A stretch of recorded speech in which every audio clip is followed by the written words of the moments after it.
Hi everyone, welcome to Prep Talk. Today I will discuss about the Indian political system. Previous lecture में हम बातें कर रहे थे, हमारा चैप्टर चल रहा था पार्लियामेंट में मैंने प्रीवियस लेक्चर में बातें की थी, कुछ मोशंस थे उनके बारे में बताया। मोशंस में मैंने बातें की थी प्रिविलेज मोशंस यानी विशेषाधिकार प्रस्ताव क्या होता। अब इसको हम कंटिन्यू करते हैं अपना पार्लियामेंट वाला चैप्टर, उसमें जो मोशंस हैं उनको डिस्कस करते हैं। Okay, we will continue parliament माने संसद। प्रीवियस लेक्चर में मैंने जो है डिस्कस किया था आपसे प्रिविलेज मोशन माने कि विशेषाधिकार प्रस्ताव। अब हम बात करते हैं कॉलिंग अटेंशन मोशन की, बात करते हैं कॉलिंग अटेंशन मोशन की।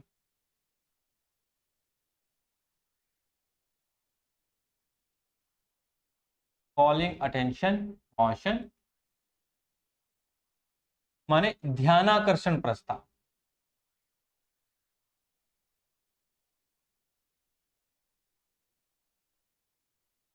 चलिए, ध्यानाकर्षण प्रस्ताव क्या होता है? देखिए, ध्यानाकर्षण प्रस्ताव जो होता है किसी भी पार्लियामेंट के हाउस के मेंबर्स द्वारा इंट्रोड्यूस कराया जाता है।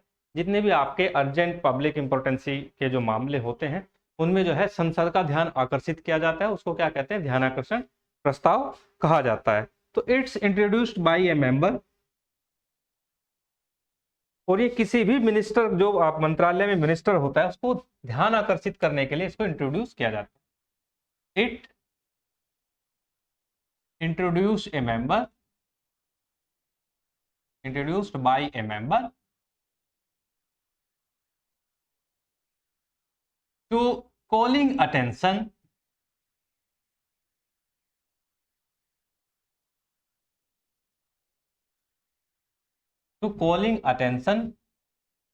टू ए मिनिस्टर, यानी किसी भी मंत्री का ध्यान आकर्षित करने के लिए जो है इसको लाया जाता है, जिसको हम कॉलिंग अटेंशन मोशन माने कि ध्यान आकर्षण प्रस्ताव कहते हैं। लाया क्यों जाता है? टू द मैटर ऑफ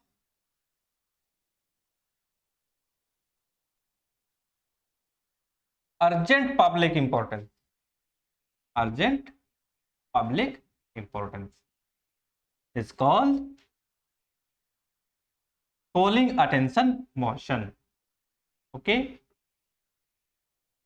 तो ये है आपका ध्यानाकर्षण प्रस्ताव। किसी भी जो है हाउस के मेंबर्स के द्वारा मंत्री का ध्यान आकर्षित करने के लिए, किसी जो है जरूरी लोक महत्व के मामलों पर ध्यान का आकर्षण करने के लिए लाया जाता है, और ये मिनिस्टर को की तरफ जो है ध्यान आकर्षित किया जाता है।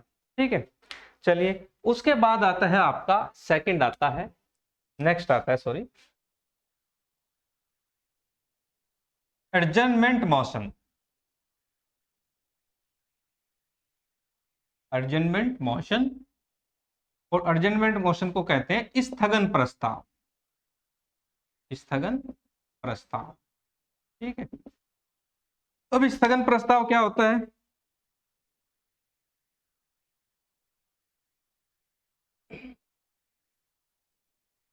स्थगन प्रस्ताव तब लाया जाता है जब जो है लोक महत्व के मामलों पर जो है डेफिनिट रूप से जो है हाउस को स्थगन करने के लिए लाया जाता है, उसको हम स्थगन प्रस्ताव कहते हैं। और यह भी जो है इंट्रोड्यूस किया जाता है पार्लियामेंट के द्वारा, तो इसको हम ऐसे कहेंगे, it introduced, it introduced in the parliament means both houses, upper house and lower house, parliament to draw attention of house to definite matter, house to definite matter,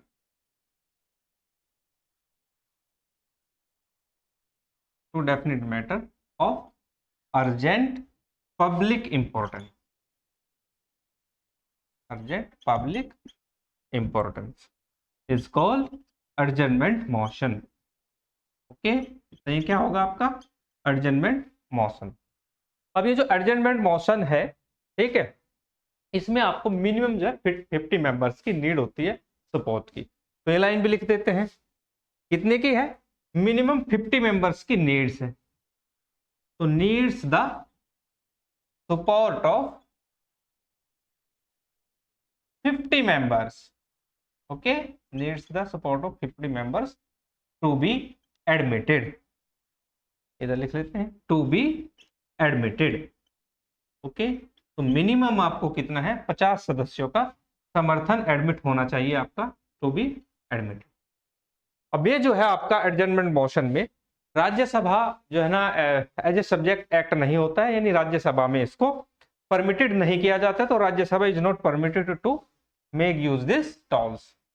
then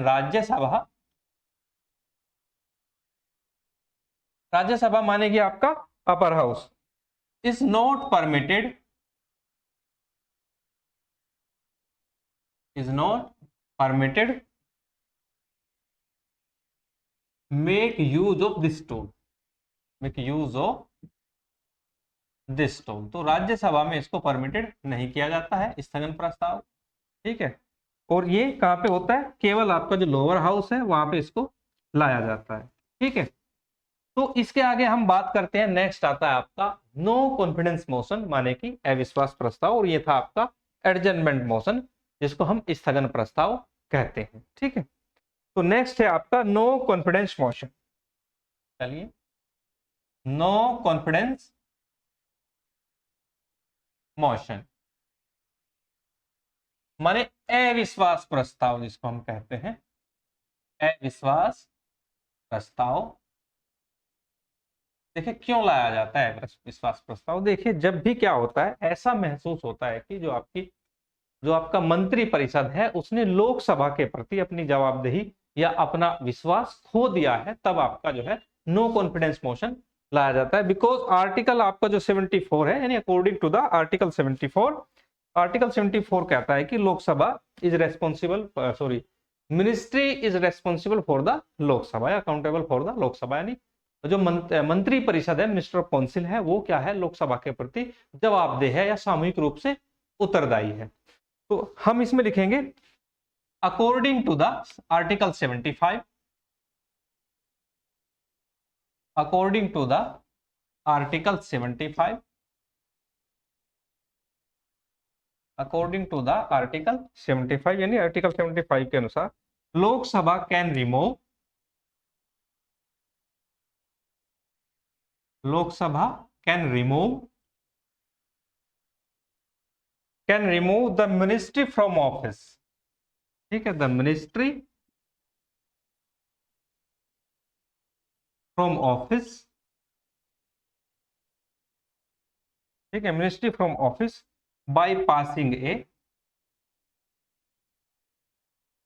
bye passing a non confidence motion,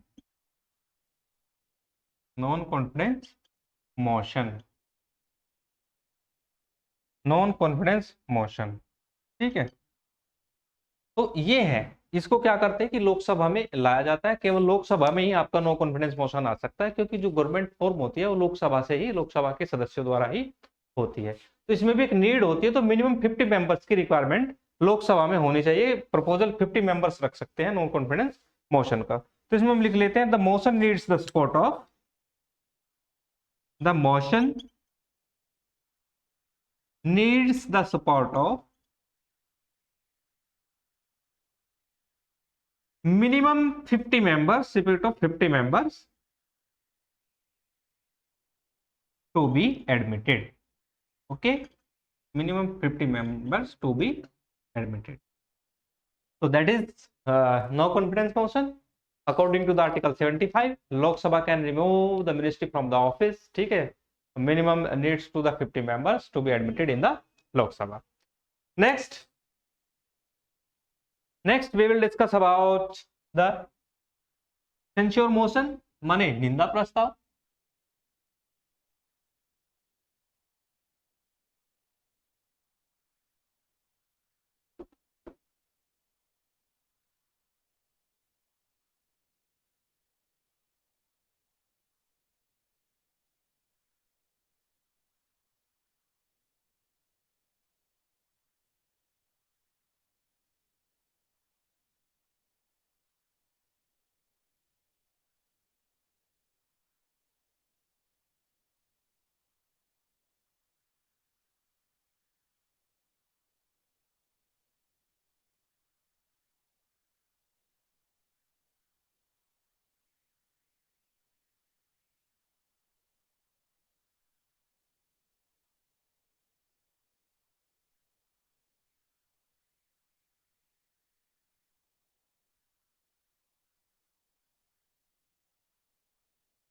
next है censure motion.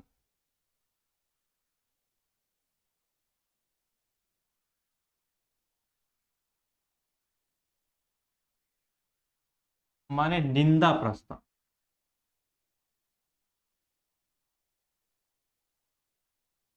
ठीक।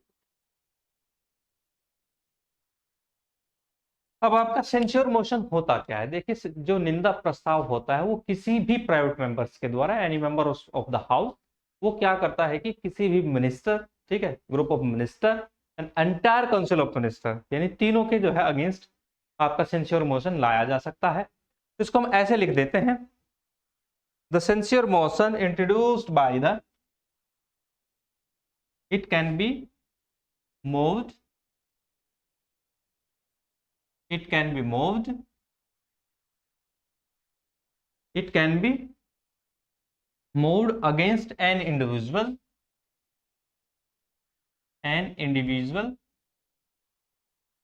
Individual माने किसी भी personal के लिए इसको लाया जा सकता है। इंडिविजुअल मिनिस्टर जो होगा आपका, सिंगल मिनिस्टर जो भी होगा, ठीक है, ग्रुप ऑफ मिनिस्टर यानी मंत्रियों का एक समूह, उनके खिलाफ भी लाया जा सकता है, ग्रुप ऑफ मिनिस्टर, ठीक है, माने कि मंत्रियों का एक समूह है, वहां पे भी लाया जा सकता है।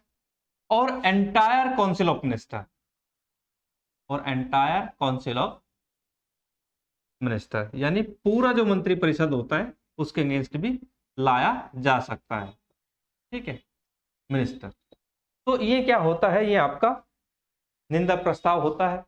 फिर ये जो है लोकसभा में पास होता है। पास होने के बाद ऐसा नहीं है कि अगर ये लोकसभा में पास हो जाता है, किसी भी इंडिविजुअल मिनिस्टर या ग्रुप ऑफ मिनिस्टर या मिनिस्टर ऑफ काउंसिल को रिजाइन देना पड़ता है, ठीक है, no can be resign after the pass of, after the passing of censure motion. Okay, इसको हम लिख लेते हैं यहाँ पे, it's past,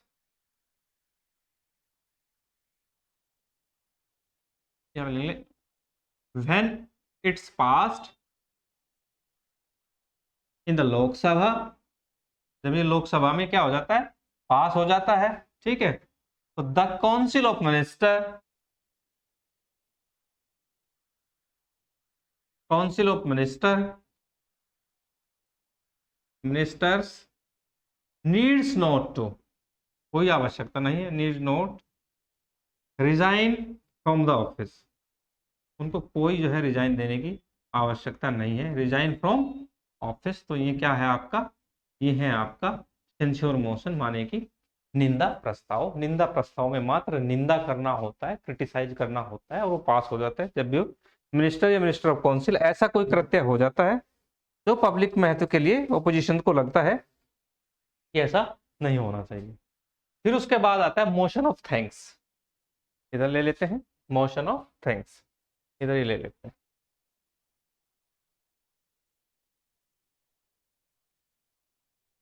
motion of thanks, इसको बोला जाता है धन्यवाद प्रस्ताव।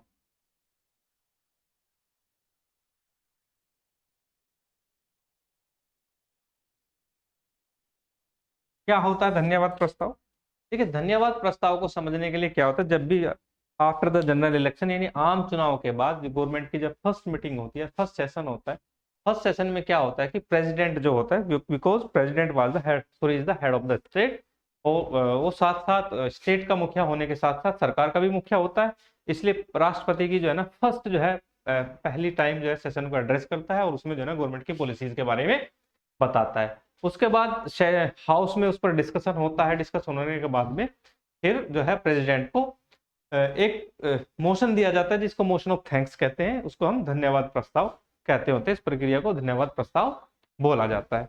तो इसको हम ऐसे लिख सकते हैं,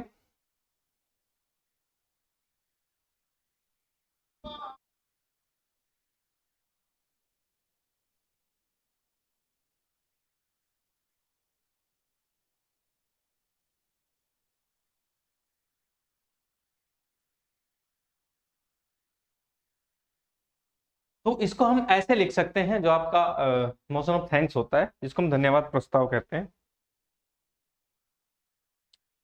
the first session after E general election, the first session, the first session after each general election, each general election,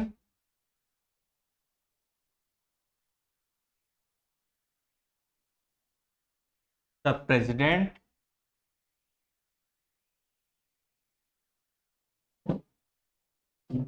addressing the house, address the parliament, address the parliament माने both house, address the both house दोनों को करता है, parliament को करता है, parliament. Okay, जब parliament को जो है राष्ट्रपति संबोधित करते हैं, तो संबोधित करने के बाद क्या होता है, उसके बाद ये जो स्पीच होती है ये डिस्कस होती है, speech discussed in both houses, यानी दोनों हाउस में इसको डिस्कस किया जाता है, बोथ हाउसेज। जब दोनों उसमें डिस्कस हो जाता है, उसके बाद क्या होता है, धन्यवाद प्रस्ताव हो जाता है, then call motion of thanks. Okay, motion of thanks, तो यही क्या होता है, आपका धन्यवाद प्रस्ताव बोला जाता है। ठीक है, तो ये थे आपके मोशन। अब मैं बात करता हूं, फिर आता है आपका रिजोल्यूशन। रिजोल्यूशन क्या होता है, चलिए नेक्स्ट है हमारा रिजोल्यूशन। देखिए रिजोल्यूशन को हम माने हिंदी में संकल्प कहते हैं, और रिजोल्यूशन कोई भी ला सकता है, कोई भी इंडिविजुअल मेंबर, प्राइवेट मेंबर्स, ठीक है, यानी any members of the house जो है रिजोल्यूशन लेकर आ जा सकता है। जो आपके public importance, matter of the public importance होते हैं, लोकहित के जो मामले होते हैं, उनमें रिजोल्यूशन कोई भी ला जा सकता है, कोई भी प्राइवेट मेंबर या government members on the house ला सकता है इसको। ठीक है, तो इसको हम लिख सकते हैं, the members can move resolution to draw, the members can move resolution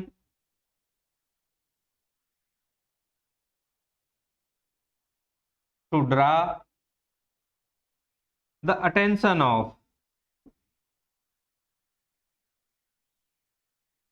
of house or the government matters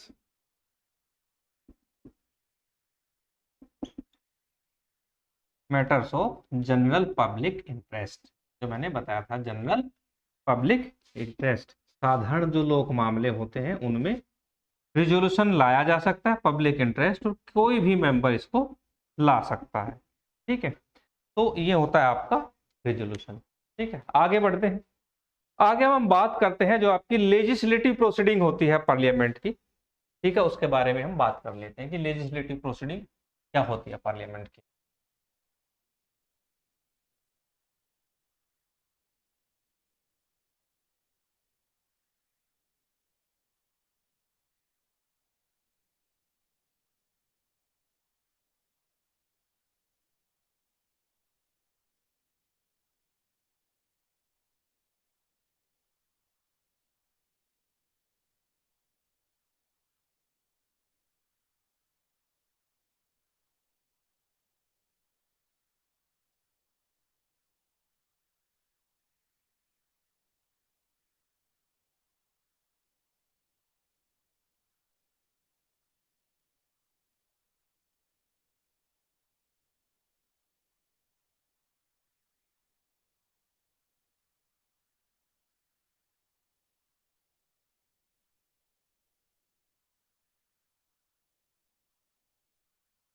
next है हमारा legislative proceeding of the parliament.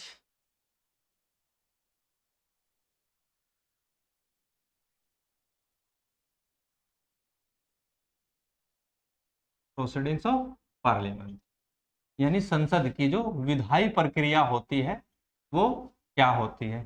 ठीक है, तो इसमें हम बात करते हैं स्टार्ट, तो सबसे पहले विधायी प्रक्रिया में एक नाम आता है बिल्स, यानी विधेयक। ठीक है, विधेयक जो है सबसे मेजर टर्म होती है legislative proceedings of the parliament, यानी संसद की विधायी प्रक्रिया में। तो पहले हम जो है ना नेचर ऑफ द बिल्स जान लेते हैं कि विधेयक की प्रकृति कैसी होती है, किस किस प्रकृति के विधेयक होते हैं। तो सबसे पहले हम जानने का प्रयास करते हैं बिल्स। ठीक है, बिल्स जो होते हैं आपके, बिल्स माने कि विधेयक, सॉरी बिल, बिल माने विधेयक।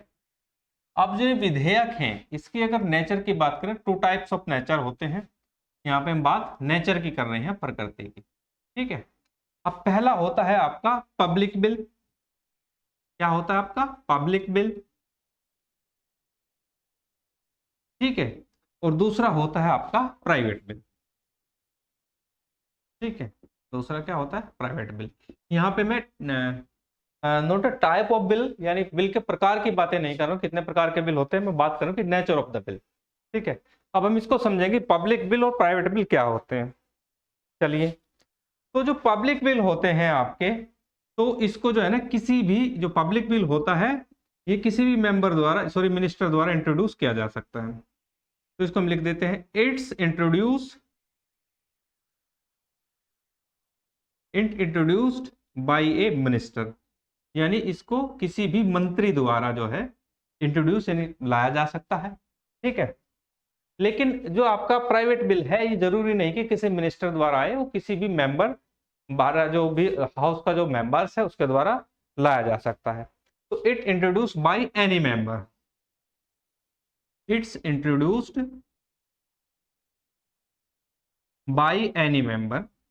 अब उसमें जो है आपके जो मेंबर्स हैं, एनी मेंबर्स, ठीक है, ऑफ द हाउस, यानी हाउस का कोई भी मेंबर ला सकता है इसमें। कोई चाहे आपका मिनिस्टर हो या नॉन गवर्नमेंट मेंबर्स हो, यानी गैर सरकारी सदस्य हो, कोई भी ला सकता है।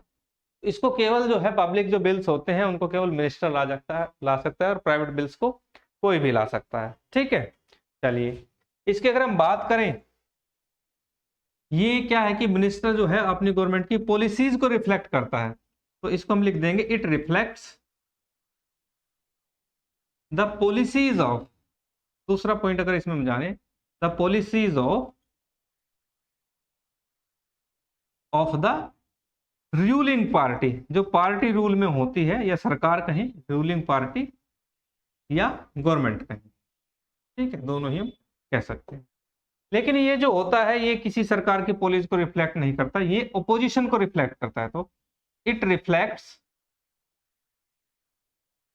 ये किसको प्रदर्शित करता है? It reflects the stand of opposition, यानी ये जो विपक्ष होते हैं, विपक्ष का जो स्टैंड है उसको प्रदर्शित करता है। ठीक है, ये आपने ध्यान रखना है। तो ये जो है नेचर का जो फर्क होता है, डिफरेंस होता है पब्लिक बिल और प्राइवेट बिल्स में। पब्लिक बिल जो है केवल जो है सरकार या सरकारी सदस्य ही ला सकता है। सरकारी सदस्य कौन होता है? मंत्री होता है, सरकार का मंत्री होता है। इधर वाले को कोई भी ला सकता है, ऐसा नहीं कि अगर कोई मंत्री है वो प्राइवेट बिल नहीं ला सकता। माने कि कोई सांसद है और सरकार में जो है मंत्री भी है, लेकिन वो अपने जो जुरिडिक्शन एरिया है वहां की कोई भी जो है प्राइवेट बिल को लेकर जो है हाउस में बोल सकता है और उसको प्रदर्शित कर सकता है। तो यहाँ पे जो प्राइवेट मेंबर्स और जो मिनिस्टर्स हैं दोनों ला सकते हैं प्राइवेट बिल्स को, उसको केवल जो है गवर्नमेंट का मिनिस्टर ही ला सकता है। तो ये थे आपके क्या, बिल्स की नेचर ऑफ बिल्स। अब हम बात करेंगे टाइप ऑफ बिल्स। नेक्स्ट बात करते हैं type of bill. Type of bill यानी बिल के प्रकार। कितने प्रकार के बिल होते हैं आपके, यानी विधेयकों के प्रकार। ठीक है। तो 3 टाइप ऑफ बिल्स होते हैं। फर्स्ट इज आपका ऑर्डिनरी बिल।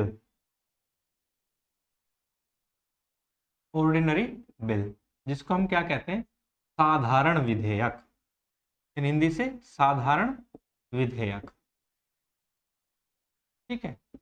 और सेकंड है आपका मनी बिल। मनी बिल, ठीक है। और मनी बिल को क्या कहा जाता है आपका? धन विधेयक। क्या बोला जाता है? धन विधेयक।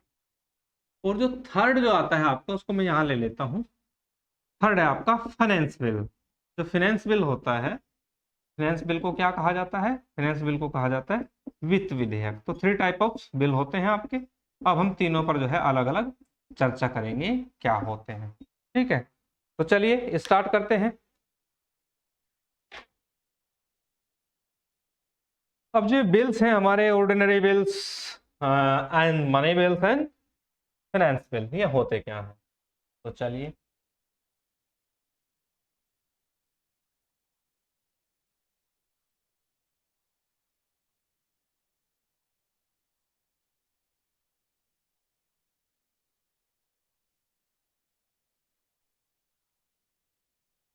इसको भी मिटा लेते हैं इधर से।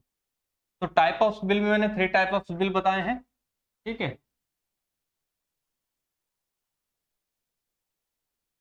तो स्टार्ट करते हैं। Okay, let start. First is ordinary bill. Ordinary bill माने कि आपका साधारण विधेयक।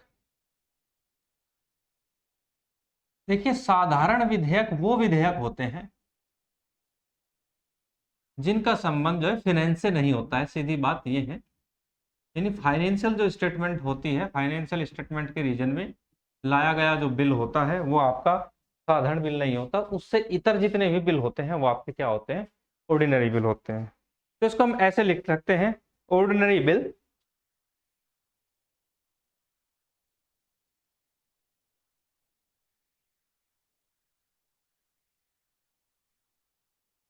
ordinary bill which are concerned with any matter of, किसी भी मैटर से कंसर्न हो सकते हैं, ठीक है, बशर्ते कि other than financial subject, other than financial subject. Okay, other than financial subject is called ordinary bill. तो ये क्या है, ऑर्डिनरी बिल कहलाते हैं। ये आपने ध्यान रखना है। तो ऑर्डिनरी बिल क्या होते हैं, जिनका जो फाइनेंशियल सब्जेक्ट नहीं होते हैं, फाइनेंशियल सब्जेक्ट से इतर जितने भी बिल्स होते हैं वो आपके ऑर्डिनरी बिल कहलाते हैं, ठीक है। तो ये था आपका साधारण विधेयक जिसको हम ऑर्डिनरी बिल बोलते हैं। उसके बाद आता है सेकंड आपका मनी बिल। तो चलिए मनी बिल के बारे में डिस्कस कर लेते हैं। तो second is money bill. Money bill माने कि धन विधेयक। अब धन विधेयक क्या होता है, धन विधेयक को भी डिस्कस कर लेते हैं। तो मनी बिल जो होता है आपका, इसको हम ऐसे समझेंगे, जिसका जो कंसर्न होता है फाइनेंशियल सब्जेक्ट के साथ में, ठीक है। और कॉन्स्टिट्यूशन का आर्टिकल 1110 यानी आर्टिकल 110 है, डिफाइन करता है कि कौन सा आपका मनी बिल होगा, कौन सा नहीं होगा, कौन सा जो है देयर इज मनी बिल और नॉट, यानी कौन सा विधेयक धन विधेयक है, वो सब डिफाइन करता है आपका कॉन्स्टिट्यूशन का आर्टिकल 110 यानी आर्टिकल 1110, सॉरी 110। तो money bill which are concerned with the financial matter, जिसका संबंध फाइनेंशियल मैटर से होता है, वही क्या होता है आपका मनी बिल होता है, बशर्ते कि वो डिफाइन किया गया हो कहाँ पे, आर्टिकल के कॉन्स्टिट्यूशन 110 में। फाइनेंशियल मैटर्स लाइक, जैसे कि आपका क्या है, टैक्सेशन, टैक्सेशन संबंधी कोई बिल है तो आपका क्या है, वो मनी बिल है। और उसके बाद क्या होता है आपका public expenditure, taxation public expenditure etcetera, जो भी है ये आपके क्या है, ये आपके मनी बिल है। लेकिन क्या है कि अगर नेचर को डिफाइन करना है कि किसकी नेचर आपकी धन विधेयक वाली है किसकी नहीं है, तो उसके लिए क्या करना पड़ेगा, हमें जाना पड़ेगा कॉन्स्टिट्यूशन के आर्टिकल 110 में। तो आर्टिकल 110 जो होता है, article 110 define the nature of money bill. तो मनी बिल की जो नेचर है वो आर्टिकल 1110 जो है डिफाइन करता है। लेकिन ये पावर, ये अथॉरिटी किसके पास है कि भाई मनी बिल को जो है मनी बिल बताएगा कौन, तो ये अथॉरिटी होती है आपकी किसके पास ये होती है जो आपके लोकसभा स्पीकर होते हैं उनके पास में। अब जो आर्टिकल 110 है ये क्या डिफाइन कर सकता है, किसको किसको ये मनी बिल बता सकता है। तो देखिए किसी भी टैक्स का जो रेगुलेशन है, रेगुलेशन कम करना, घटाना, बढ़ाना, इंपोज करना, मैं एक ही वर्ड लिख देता हूँ, रेगुलेशन, ठीक है। तो इसमें आप सारी चीजें आती हैं, ठीक है। रेगुलेशन ऑफ टैक्स, तो ये क्या होगा, ऐसा कोई अगर बिल आता है तो ये मनी बिल के दायरे में आएगा। ये आपने ध्यान रखना है, दो ही बातें ध्यान रखनी है, ये मनी बिल होंगे। दूसरा क्या है कि जो कंसोलिडेटेड फंड ऑफ इंडिया होता है, आकस्मिक संचित निधि, जो संचित निधि जिसको बोलते हैं, कंसोलिडेटेड फंड ऑफ इंडिया, इसका भी कोई रेगुलेशन है, इसमें से कम करना, कितना पैसा कहाँ देना है, कहाँ लेना है, ये सारी बातें जो भी आती हैं, ये सब जो है मनी बिल के दायरे में आती है। वित्त विधेयक के द्वारा ही कंसोलिडेटेड फंड ऑफ इंडिया का जो है एक्सपेंडिचर, खर्च या उसकी सारी चीज बात करते हैं। ठीक है, माने कि कंसोलिडेटेड फंड ऑफ इंडिया की जो कस्टडी, एक टाइप से समझे कि जो कस्टडी है, वो कस्टडी ही जो है आपका मनी बिल के दायरे में आएगा। तो ये आपने ध्यान रखना है। अब पावर किसके पास होती है, तो आपने ध्यान रखना है, आपको जो स्पीकर ऑफ द लोकसभा है यही डिफाइन करेगा कि कौन सा बिल मनी बिल है या नहीं। स्पीकर ऑफ लोकसभा, ठीक है, इज सुप्रीम पावर या supreme authority to define the money bill, is supreme authority to define the money bill. और इनका जो डिसीजन है वो फाइनल है, ये भी आपने ध्यान रखना है, जिसको मनी बिल बता दे भाई मनी बिल रहेगा। ठीक है, तो ये था आपका मनी बिल के बारे में। अब लास्ट है हमारा फाइनेंस बिल। चलिए इसके बारे में डिस्कस करेंगे, फाइनेंस बिल के। तो फाइनेंस बिल को इधर ले लेते हैं, मनी बिल हुआ, अब आते हैं फाइनेंस बिल।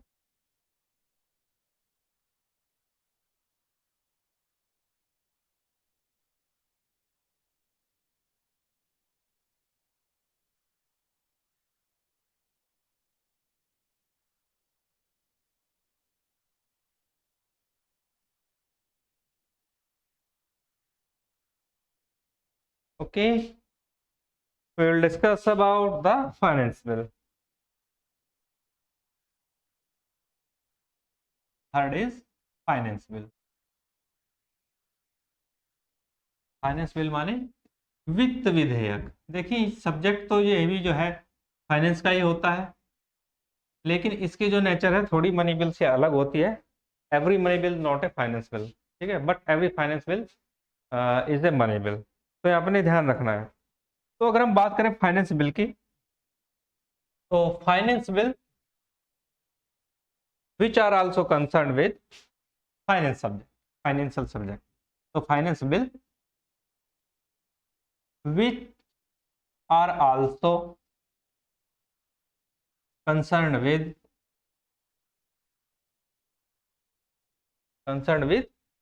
Financial subject. अब ये बातें तो हमने पहले वाले में भी बताई हैं, उसमें भी फाइनेंशियल सब्जेक्ट आ जाता है, इसमें भी फाइनेंशियल सब्जेक्ट आता है। तो हम कैसे डिफाइन करेंगे कि कौन सा मनी बिल है और कौन सा आपका फाइनेंस बिल है। तो इसके लिए क्या है कि जैसे फाइनेंस मनी बिल में मैंने बताया था कि ये जो होता है आपका कंसर्न विद फाइनेंशियल सब्जेक्ट, मैं लिख देता हूं, but different from money bill, ये मनी बिल से ही अलग होता है, ये आपने ध्यान रखना है।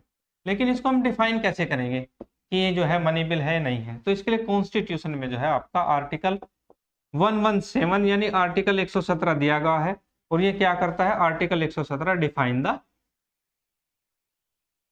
Nature of money bill.